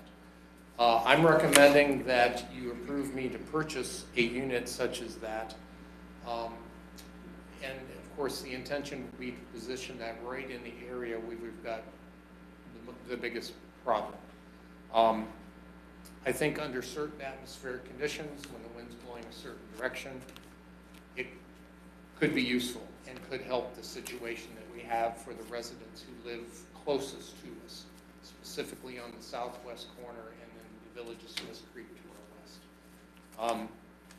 Did go out to a number of different companies and solicit prices from them. The one I'm recommending is Atmos Technologies for a price of $49,900 for the unit. We would have to buy piping material and install that in addition to that amount, which we can do. There was one other price that was a little bit smaller. However, they were insisting on prepayment for that unit. And our purchasing policies don't allow us to do that, essentially. That unit was also a used rehab unit that had been on the site and they had taken back into their shop. So all that to say that, you know, a couple months ago, I might not have recommended something like that because I did some initial research and then just kind of let it sit for a bit. Given the fact that we're into month 3 of the issues we have, and we are making progress with our system improvements, I believe. We've upped our system vacuum significantly just by working on our existing system.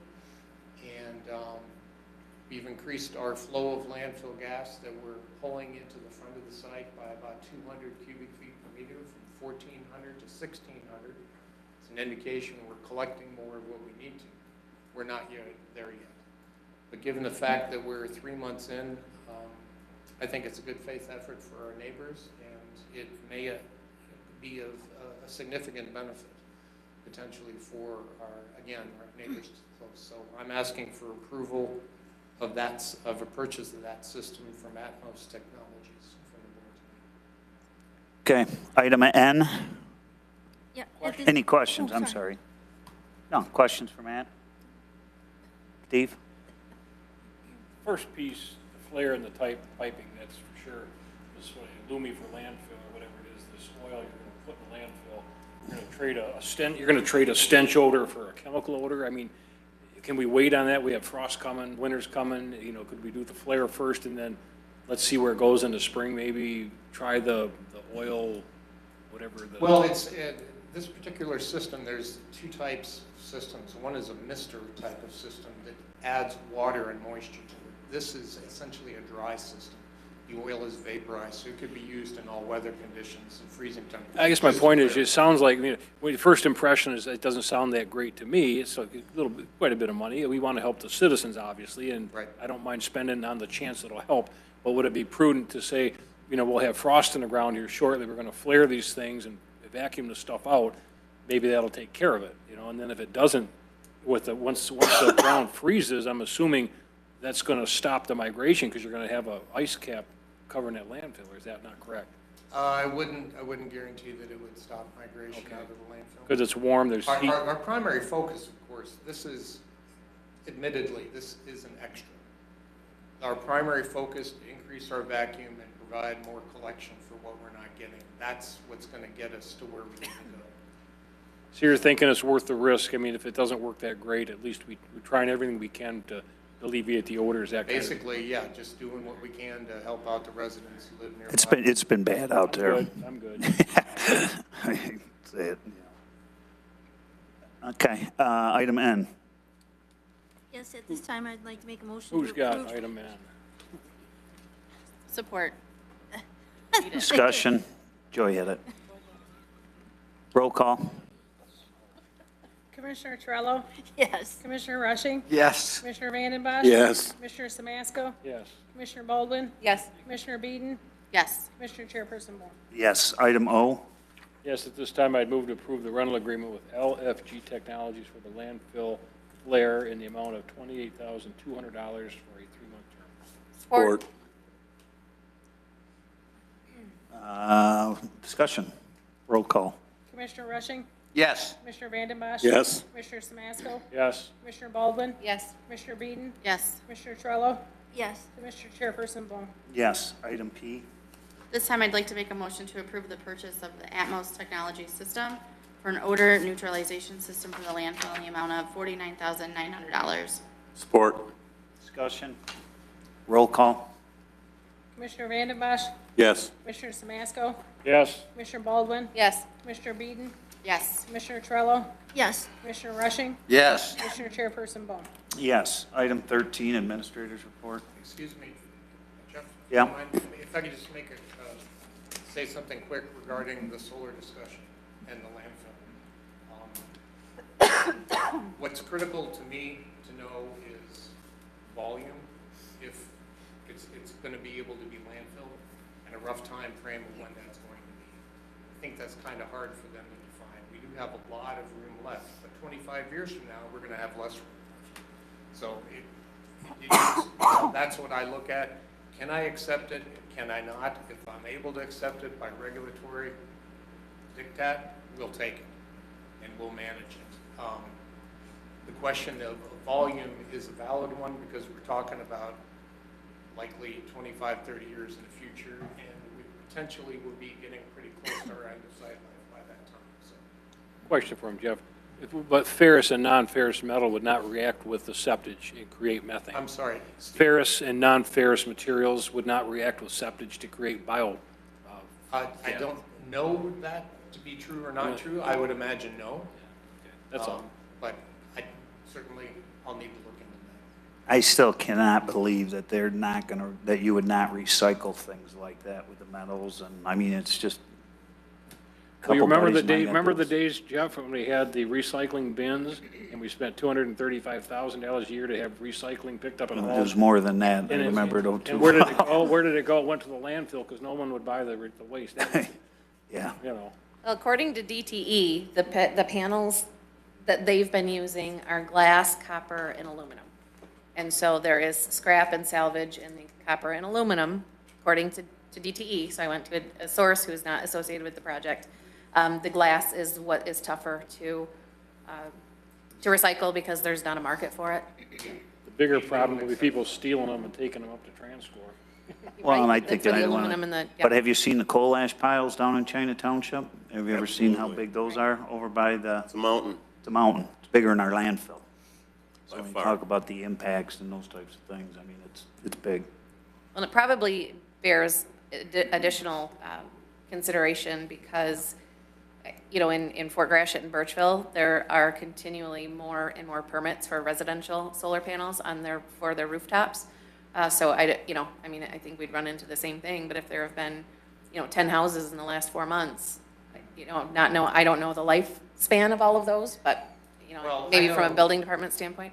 I'm not an expert and I don't know solar panels. I'm not well versed. My understanding was that they're generally classified as hazardous waste. However, technologies are constantly changing and they're getting cheaper. They may very well be better. With respect to residential versus commercial, residential units are typically exempt for hazardous materials. So a homeowner's panels, whether they would be hazardous or not, we would take them in because we're talking about a much smaller quantity. Thank you. Thank you very much. Gary? So earlier this month, I had the pleasure of presenting our opioid task force recommendations to the Attorney General.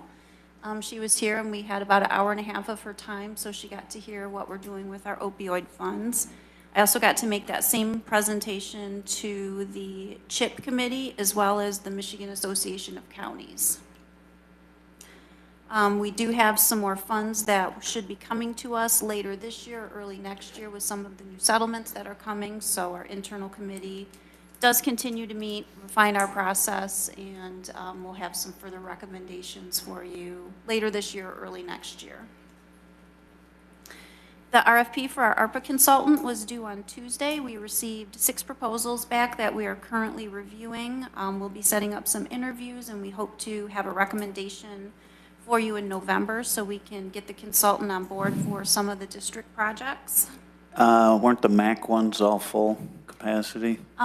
Yes, we did reach out to them. One of them just didn't respond and 2 of them did not have the capacity to take on any additional work. So. Yeah. Okay. There's been, we're following a package of juvenile justice reform bills as part of the state budget. There's been some changes to our child care fund. Currently, the state reimburses 50%. It's now going up to 75% for all of our community-based programs. So you will see that change in our budget, but the legislative changes will actually codify it and put it into law versus making it an annual budget item. It looks like those will be moving forward. Our new agenda software conversion is going well, and it should be implemented for December. So your December agendas will be on the new software. There'll be some training in November that we can provide to commissioners on what needs to be done. But what you'll see is a lot more standardization. There's workflows, standard memo formats. So you'll see a lot more standardization on the different memos and information that comes on the agenda for you. The library roof work began earlier this week. It is expected to take about 2 weeks, assuming the weather cooperates. During that time, there should be no closures to the library. There might be experiencing a little bit of noise, but there should not be any closures to the public. The RFP for the admin roof and the courthouse roof, those have gone out. The admin roof responses, I believe, came back last week, and the courthouse ones are due tomorrow. So we do hope to have a recommendation for you in November on those as well. We'll at least get the architectural work done. I don't believe that the actual construction work will happen until the spring, but we want to have the RFP and everything ready to go so we can begin those as soon as possible. And that's all I have for this evening. Question, Gary. Yes. In reverse order here on this child care fund issue, do you anticipate we're just going to take the savings, or are we going to have the same amount and just increase our services? The savings right now, we appropriate that, the additional funds, so that funds will come back to the general fund. There are a few expansions that were proposed by the courts that will also be included. And I'm getting the idea of the state's going to now reimburse 75%, so we're going to have 25% of what we put in, we're going to save. Are we going to put that back in and be, to enhance the services, or take the savings? Well, if we kept that all amount in, any more we spend is going to be reimbursed at 75%, so it would, Just keep rolling along. Yes, so some of it is going to stay, and there were some expansions requested by the courts that will be accommodated. I know the child care funds a lot of important things, and it may be an opportunity to, I don't know, how to look at that. So not everything in the child care fund will be 75%. So the out-of-county placements are still going to be at the 50%, but our day treatment program and all of the community-based programs will be at the 75%. The other thing on your opioid fund is a nice photo op we all got with the picture of everybody here at the building. But there was reference that whatever you did in your administrative capacity and perhaps with our controller was should be utilized around the state. What was it that you did that got all those accolades? What we did that was so great that they talked about that? Well, I think we kind of had a spending plan before many counties did. We started meeting internally with our stakeholders and just reviewed the different items. I don't know that there was, I hate to say I don't know that there was anything special. I think the fact that we had we had the stakeholders, it was convenient that about the same time the health department had done their community health needs assessment and identified substance use as one of our top 3 problems. So there was already community surveys done and work being done on how we can go about solving that. So that certainly helped. So I was in the meeting actually, and Carrie's being very humble. One of the That's things that she, that Nessel did point out was just the fact that all of the parties were in the room and at the table.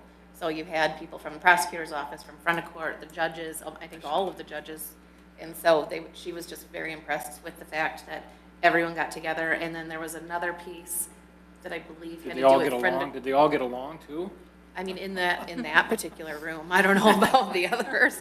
And then the Abby was discussing that program. Our recovery court. The recovery court was big, and so some of the dollars, I think she said they were able to double the participants in that. So those were a couple of the pieces that were the takeaway. Thank you.